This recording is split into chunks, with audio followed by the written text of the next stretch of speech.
আসসালামু আলাইকুম, ডাক্তার জামিল বলছি। আশা করি যে যেখানে আছেন ভালো আছেন। আজকে যেই সংক্ষিপ্ত ভিডিওটি নিয়ে আপনাদের সামনে উপস্থিত হলাম সেটা হচ্ছে ইনসুলিন রেজিস্ট্যান্স কেন হয় এবং ইনসুলিন রেজিস্ট্যান্সের সঠিক ব্যাখ্যাটা কী, এবং আমরা যে এবং সারা ওয়ার্ল্ডে সব অনেক ডাক্তারাই যে ক্লেম করছেন যে টাইপ 2 ডায়াবেটিস যে একটা রিভার্সেবল কন্ডিশন, সেটা কেন। তো এই বিষয়টা বুঝতে গেলে ইনসুলিন রেজিস্ট্যান্সের সঠিক ব্যাখ্যাটা আমাদের সামনে বুঝতে হবে, এবং বর্তমানে কি ব্যাখ্যাটা মেডিকেল সায়েন্স বইগুলোতে পাওয়া যাচ্ছে এবং আসলে সঠিক ব্যাখ্যাটা কি হবে, এটার একটা তুলনামূলক বিষয় বুঝতে হবে। এবং এই বিষয়টা আপনার নিয়ে অনেকেই অনেক কাজ করছেন, এবং আমি যেই বইটা থেকে ইনফ্লুয়েন্সড হয়েছি সেটা হচ্ছে জ্যাসন ফাংয়ের ডায়াবেটিস কোড। এই বইটা আমি সকল চিকিৎসকদের পড়ার অনুরোধ করছি, এবং সচেতন নাগরিকদেরও এবং ডায়াবেটিস আক্রান্ত রোগীদেরও পড়ার অনুরোধ করছি। এবং এই বইটা আমি বাংলায় অনুবাদ করেছি ডায়াবেটিস জয় নামে, তো আপনারা বাংলায়ও পড়তে পারেন, তো যার যেটা সুবিধা হয়। তো যাই হোক, আমরা মূল আলোচনায় আসি। ইনসুলিন কোথা থেকে রিলিজ হচ্ছে সেই বিষয়টা আমরা বলি। তো ইনসুলিন প্যানক্রিয়াস থেকে রিলিজ হচ্ছে, এবং প্যানক্রিয়াসের আইলেট অফ ল্যাঙ্গারহ্যান্স যে সেলটি আছে সেখানকার যে বিটা সেল, সেই বিটা সেল থেকে ইনসুলিন রিলিজ হচ্ছে। তো কার রেসপন্সে রিলিজ হচ্ছে?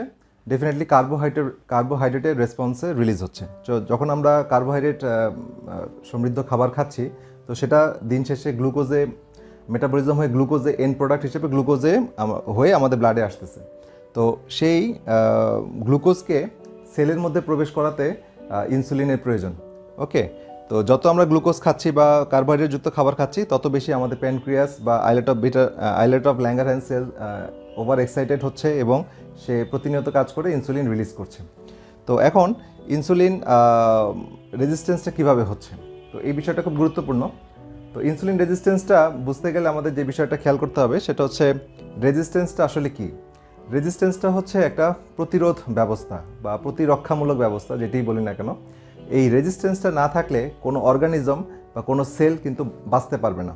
সে ফর এক্সাম্পল, আমরা যদি অন্য এক্সাম্পল দিই, যেমন আমরা শুনি যে ব্যাকটেরিয়া রেজিস্ট্যান্স বা কোনো অ্যান্টিবায়োটিক রেজিস্ট্যান্স, হ্যাঁ, বা নয়েজ রেজিস্ট্যান্স, এই যে রেজিস্ট্যান্স কথাগুলো বলি, সেটা কিন্তু সেই পার্টিকুলার অর্গানের জন্য বা পার্টিকুলার অর্গানিজমের জন্য ভালো। কারণ ব্যাকটেরিয়া যদি রেজিস্ট্যান্স ডেভেলপ করতে না পারে, তাহলে ব্যাকটেরিয়া কিন্তু নিজেই মারা যাবে। আবার অনেক সময় দেখা যায় যে আমরা যখন কোনো একটা অনেক নয়েজি এনভায়রনমেন্টে থাকি, তো নয়েজি এনভায়রনমেন্টে থাকলে হয় কি, অনেক শব্দ আমরা শুনতেছি, কিন্তু কিছুক্ষণ পর দেখা যাবে যে শব্দগুলোর সাথে আমরা অভ্যস্ত হয়ে যাচ্ছি। হ্যাঁ, তাহলে আমরা ওই নয়েজ রেজিস্ট্যান্স হয়ে গেলাম। তো একইভাবে প্রত্যেকটা সেলের একটা ডিফেন্স মেকানিজম আছে। সে একটা থ্রেশহোল্ড বা একটা আপ টু একটা মার্ক পর্যন্ত সে কোনো কিছু সহ্য করতে পারে। তারপরে যখন তার উপরে অতিরিক্ত বার্ডেন দেওয়া হয়, তখন সেটাকে রেজিস্ট্যান্স করে।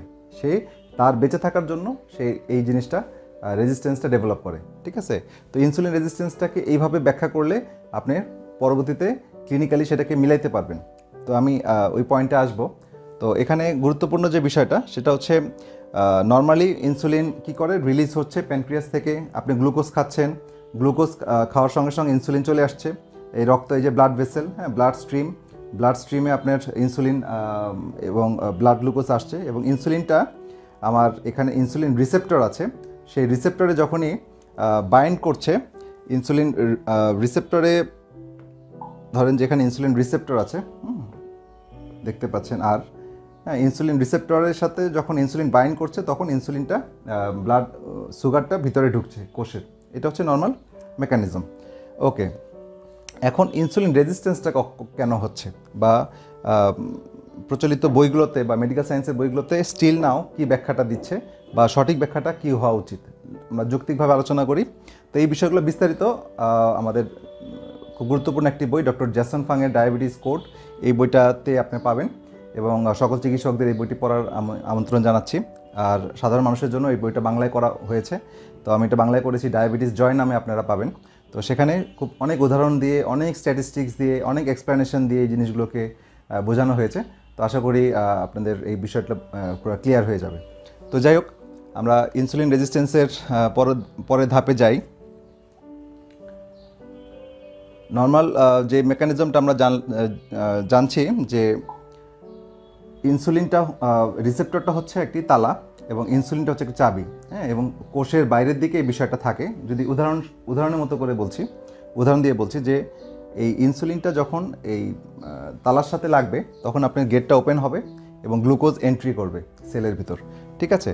তো ব্লাডে যে সুগার থাকে সেই সুগারটা সেলের মধ্যে ঢুকবে এবং সেলে গ্লুকোজটাকে ব্যবহার করে সে তখন জ্বালানি হিসেবে ব্যবহার করে সে উইথ অক্সিজেনের উপস্থিতিতে এটিপি তৈরি করবে এবং এটিপি হচ্ছে সেলের কারেন্স, এটা মাইটোকন্ড্রিয়াতে হয়।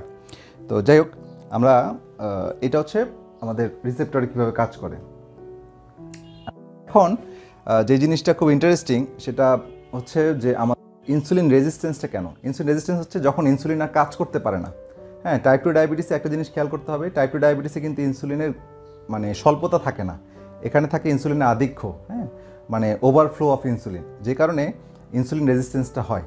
এখন এই জায়গাটাই আমাদের বুঝতে হবে যে নর্মাল আমাদের মেডিকেল সায়েন্স বইগুলোতে বা কনভেনশনাল মেডিকেল সায়েন্স বইগুলোতে বা মডার্ন মেডিকেল সায়েন্স বইগুলোতে যেটাই বলি যে কি ব্যাখ্যা দেওয়া আছে, এবং আসলে এই ব্যাখ্যা অনুযায়ী যদি আমরা স্টেপ নিই তাহলে আমাদেরকে ডায়াবেটিসকে আমরা বলবো সারা জীবনের অসুখ। আর যদি আমাদের নতুন ব্যাখ্যা বা যে ওভারফ্লো প্যারাডিজম সেই অনুযায়ী যদি আমরা জিনিসটাকে বুঝি তাহলে আমরা বলতে পারবো যে টাইপ 2 ডায়াবেটিস একটা রিভার্সেবল কন্ডিশন। তাহলে এই বিষয়টা জাস্ট বোঝানোর জন্যই আমার এই ভিডিওটা করা, এখানে একটু খেয়াল করতে হবে, ঠিক আছে। এটা নর্মাল মেকানিজম আমরা জানি, আমরা একটু আগে বললাম, তো এটা আমার মনে হয় বুঝতে কোনো সমস্যা না। ইনসুলিন আসছে, গ্লুকোজকে ভিতরে নিচ্ছে, ওকে। তো সেকেন্ড যে এখানে বিষয়টা, এটা একটু খেয়াল করবেন যে আমি একটু ছবির মাধ্যমে চেষ্টা করব বোঝানোর। তো এখানে একটা সেল, ওকে, একটা নর্মাল সেল আপনি দেখতে পাচ্ছেন, একটা সেল, সেই সেলের ভিতর এই হলুদগুলো হচ্ছে গ্লুকোজ। হ্যাঁ, গ্লুকোজ কণা, আলটিমেটলি ব্লাডে গ্লুকোজ আসলো, আপনি কার্বোহাইড্রেট খাচ্ছেন, হ্যাঁ, বিভিন্ন ধরনের প্রসেস কার্বোহাইড্রেট খাচ্ছেন, প্রচুর গ্লুকোজ খাচ্ছেন, চা খাচ্ছেন, হ্যাঁ, প্রসেস কার্বোহাইড্রেট খাচ্ছেন, তো আপনার গ্লুকোজ আসছে, তো ইনসুলিন রেসপন্স করছে, কিন্তু একটা সময় ইনসুলিন কাজ করতেছে না। তো এখন প্রচলিত বইগুলোতে বা মডার্ন সায়েন্সের বইগুলোতে বলা হচ্ছে যে অজানা কারণে, ডিউ টু আননোন রিজন, সেটার এক্সপ্লেনেশন বইয়ে অনেক জটিল করে দিয়েছে, কিন্তু মোদ্দা কথা হচ্ছে যে অজানা কারণে এই ইনসুলিন রিসেপ্টরের সাথে ইনসুলিন বাইন্ড করতে পারে না, অথবা করলেও তারা সঠিকভাবে কাজ করতে পারে না। মানে এই ইনসুলিনটা হচ্ছে চাবি এবং রিসেপ্টর হচ্ছে তালা, সেই চাবি দিয়ে তালাটাকে ওপেন করতে পারে না, যে কারণে বা কোষের বাইরে যে গ্লুকোজগুলো ঘোরাফেরা করছে তারা কোষের মধ্যে ঢুকতে পারে না। এটা হচ্ছে বর্তমান এক্সপ্লেনেশন, ওকে। তো এখন যেটা আমরা দেখছি যে এই মতবাদ অনুযায়ী যদি ভিতরে না ঢুকতে পারে তাহলে কি হবে, তাহলে সেলের মধ্যে তো ঘাটতি থাকবে, কারণ গ্লুকোজ তো এন্ট্রি করতে পারছে না। তো এই বিষয়টা খেয়াল রাখেন যে সেলের মধ্যে দেখাচ্ছে কি, ধরেন যে এখানে অনেক বাইরে অনেক গ্লুকোজ ঘোরাফেরা করছে, কিন্তু কোষের মধ্যে ধরেন যে 4টা গ্লুকোজ অণু এন্টার করলো, ওকে। তো এখানে এটাকে বলা হচ্ছে ইন্টারনাল স্টারভেশন প্যারাডিজম মানে মতবাদ। তো ইন্টারনাল স্টারভেশন প্যারাডিজম অনুযায়ী সেলের মধ্যে কিন্তু ইনসুলিনের ঘাটতি আছে, আর বাইরে আপনার ইনসুলিনও বেশি আছে, বাইরে গ্লুকোজও বেশি আছে, ঠিক আছে। তো এইটা কোনো সমস্যা না, এই পর্যন্ত ঠিক আছে, কিন্তু এই জায়গায় যে আপনার সেল কিন্তু স্টারভেশনে আছে, মানে অভুক্ত অবস্থায় আছে। তো এই যে এই মূল ধাক্কাটা কিন্তু সামলায় হচ্ছে আমাদের লিভার। প্রথম ধাক্কাটা মেটাবলিজম অর্গান, আমরা জানি liver is the largest metabolic organ. তো এখানে লিভারের সেল যে হেপাটোসাইট, সেখানে প্রথমে এই রেসপন্সটা বেশি আগে শুরু হয়, এবং সেখানে সেলগুলো যদি গ্লুকোজের ঘাটতিতে থাকে তাহলে কি হবে, হিসাব অনুযায়ী সেলগুলো শ্রিঙ্কেজ বা ছোট হয়ে যাওয়ার কথা। কিন্তু আমরা টাইপ 2 ডায়াবেটিসে কী দেখতেছি, আমরা যারা ক্লিনিশিয়ান আমরা তো জানি যে টাইপ 2 ডায়াবেটিসে আমরা ইনভ্যারিয়েবলি সবাইকে দেখতেছি ফ্যাটি লিভার। হ্যাঁ, বা ফ্যাটি লিভার কেন হচ্ছে, বা লিপিড প্রোফাইলে দেখতেছি যে লিপিড প্রোফাইল টিজি অনেক হাই, ট্রাইগ্লিসারাইড অনেক হাই।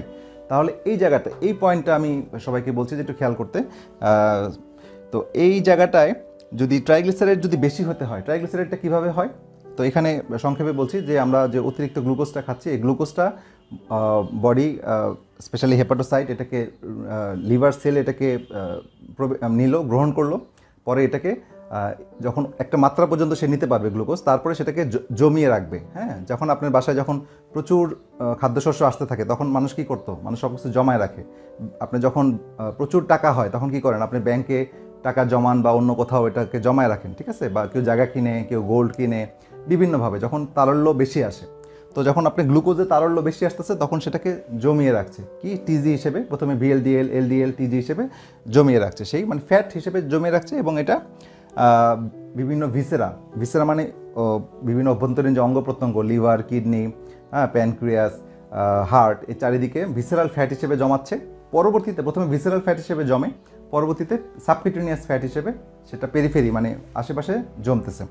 তাহলে জমতেছে কখন? যখন আধিক্য থাকবে। কিন্তু বর্তমান ব্যাখ্যা অনুযায়ী তো রিসেপ্টর এবং ইনসুলিনের সাথে অসামঞ্জস্যতা অনেক কারণেই, যে কারণেই হোক, মেন ঘটনা হচ্ছে যে এখানে ইনসুলিনটা অক্ষম হয়ে যায় অথবা রিসেপ্টরটা অক্ষম হয়ে যায়, যে কারণে গ্লুকোজ এন্টার করে না। তো এন্টার না করলে তো আপনার এই ব্যাখ্যাটা মিলল না। আমরা ফ্যাটি লিভার তো পাওয়ার কথা না, কারণ ফ্যাটি লিভার পেতে গেলে আপনাকে অতিরিক্ত গ্লুকোজ সেলের মধ্যে ঢুকতে হবে, নাহলে তো আপনি টিজিতে কনভার্ট হবে না। তাহলে এই পয়েন্টটাই বোঝার বিষয়। এই পয়েন্টের ঠিকমতো আমরা এক্সপ্লেনেশন করতে পারছি না বলেই আমরা টাইপ 2 ডায়াবেটিসকে রিভার্সিবল কন্ডিশন বলতে পারছি না। আচ্ছা, এখন ডক্টর জ্যাসন ফাং উনি তার ডায়াবেটিস কোড বইতে যে এই বিষয়টা খুব সুন্দরভাবে তুলে ধরেছেন, এবং এটা সারা ওয়ার্ল্ডে এখন এই মতবাদ এবং এইটাই লজিক্যালি আপনার মিলবে, সেটা হচ্ছে ওভারফ্লো প্যারাডিজম। ওভারফ্লো প্যারাডিজম কি? আপনার কোষের বাইরে পর্যাপ্ত পরিমাণে আপনার গ্লুকোজ আছে, হ্যাঁ, এই যে গ্লুকোজ দেখাচ্ছে, তো আপনার গ্লুকোজ আছে এবং ইনসুলিনও রিলিজ হচ্ছে প্যানক্রিয়াস থেকে, হ্যাঁ। তো ইনসুলিন আসছে এবং একটা সময় পর গ্লুকোজ এন্ট্রি হচ্ছে। ইনসুলিনের উপস্থিতিতে আপনার ইনসুলিন, ধরেন যে এখানে রিসেপ্টর আছে, সাথে যোগ হলো ইনসুলিন, ওকে, ইনসুলিন। তো বাইন্ড হওয়ার পরে আপনার গ্লুকোজ এন্ট্রি হচ্ছে সেলের মধ্যে, বিভিন্ন দিক থেকে এন্ট্রি হচ্ছে বিভিন্ন গেট দিয়ে। তো ঢোকার পরে একটা সময় পর সেলের যে ক্যাপাসিটি তার তুলনায়, হয়তো ধরেন যে সেল 100টা পর্যন্ত গ্লুকোজ নিতে পারে, হ্যাঁ, সে ফর এক্সাম্পল। তো আপনার এখানে জোর করে হলেও ধরা যাচ্ছে যে 3 টাইমস 4 টাইমস সে নিল, 400-500 গ্লুকোজ অণু সে সেলের মধ্যে প্রবেশ করলো। তারপরেও সেল কিন্তু একটা সময় পর সেল কিন্তু নিজেই বাঁচতে চাবে। এর বেশি যদি সে মানে সে নিয়ে নেয় তাহলে সে বাস্ট হয়ে যাবে, সোজা কথা, হ্যাঁ, যে সে নিজে ধ্বংস হয়ে যাবে, সে মানে অক্ষম হয়ে যাবে তার ফাংশন করতে। তখন সে বেঁচে থাকার জন্য ইনসুলিন রিসেপ্টরটাকে হয়তো ডাউন রেগুলেশন করে অথবা স্টপ করে দেয় এবং ইনসুলিনকে ফেরত পাঠিয়ে দেয়। ঠিক আছে, ইনসুলিনকে ফেরত পাঠিয়ে দেয় এবং ইনসুলিন তখন ব্লাডে ঘুরতে থাকে। এটা হচ্ছে ব্লাড ভেসেল, ওকে, হ্যাঁ, এটা হচ্ছে রক্তনালী, এটা হচ্ছে ব্লাড ভেসেল, সংক্ষেপে লিখলাম। তো ব্লাড ভেসেলে ইনসুলিন এবং গ্লুকোজ দুইটাই ঘুরতে থাকে, কারণ সে যতটুকু নেওয়ার তার চেয়ে অনেক বেশি পরিমাণ পর্যন্ত নিচ্ছে এবং তারপরে যখন আবার টিজি, এলডিএল, ভিএলডিএল কনভার্ট করতেছে, তখন আবার কিছু গ্যাপ তৈরি হচ্ছে, তখন আবার কিছু এন্ট্রি করতে পারতেছে। তো এখান থেকে আপনার এই ব্যাখ্যা দিয়ে আপনি বুঝতে পারবেন যে ফ্যাটি লিভার কেন হচ্ছে, ঠিক আছে, এবং অতিরিক্ত ফ্যাট আমরা কেন ডায়াবেটিস রোগীদের পাচ্ছি, হ্যাঁ, বা ইনসুলিন কেন বেশি পাচ্ছি। তো আপনার এই মতবাদ দিয়ে ফ্যাটি লিভারকে বা ব্যাখ্যা করতে পারছেন না, কিন্তু এটা দিয়ে আপনি ব্যাখ্যা করতে পারছেন। তো এই জন্যই আমরা বলছি যে জাস্ট এই ব্যাখ্যাটা যদি আপনি ঠিকমতো বুঝতে পারেন বা আমরা বুঝতে পারি, তাহলে আমাদের ইনসুলিন রেজিস্ট্যান্স সঠিক ব্যাখ্যা বুঝতে পারবো এবং ট্রিটমেন্ট আমাদের করতে পারবো। তো এখন ট্রিটমেন্ট বিষয়গুলো নিয়ে আমরা পরে অন্য কোনো ভিডিওতে আলোচনা করব। আমি আজকে ভিডিওতে মূল এই ইনসুলিন রেজিস্ট্যান্স বিষয়টা সহজভাবে তুলে ধরার চেষ্টা করলাম, জানি না কতটুকু সফল হয়েছে। তবে আমি আবার বলছি যে ডায়াবেটিস কোড বইটি আপনারা পড়বেন, সেখানে আরও সুন্দর করে দেওয়া আছে। বাংলায় পড়তে চাইলে ডায়াবেটিস জয় বইটা পড়তে পারেন। তো এই বইতে আপনারা এটা এক্সপ্লেনেশনটা আরও সুন্দর করে পাবেন। তো অ্যাজ এ হোল আমরা এই ছবি তো নর্মাল মেকানিজম, আগের ছবির একটা ধারাবাহিকতা, সুতরাং এখানে বেশি কিছু নাই। আপনি নর্মাল হেলদি ইনসুলিন যেভাবে কাজ করে সে ছবিগুলো দেওয়া আছে। টাইপ 1 ডায়াবেটিসটা একটু আলাদা। টাইপ 1 ডায়াবেটিস, আমরা বারবার কিন্তু টাইপ 2 ডায়াবেটিসের কথা বলছি।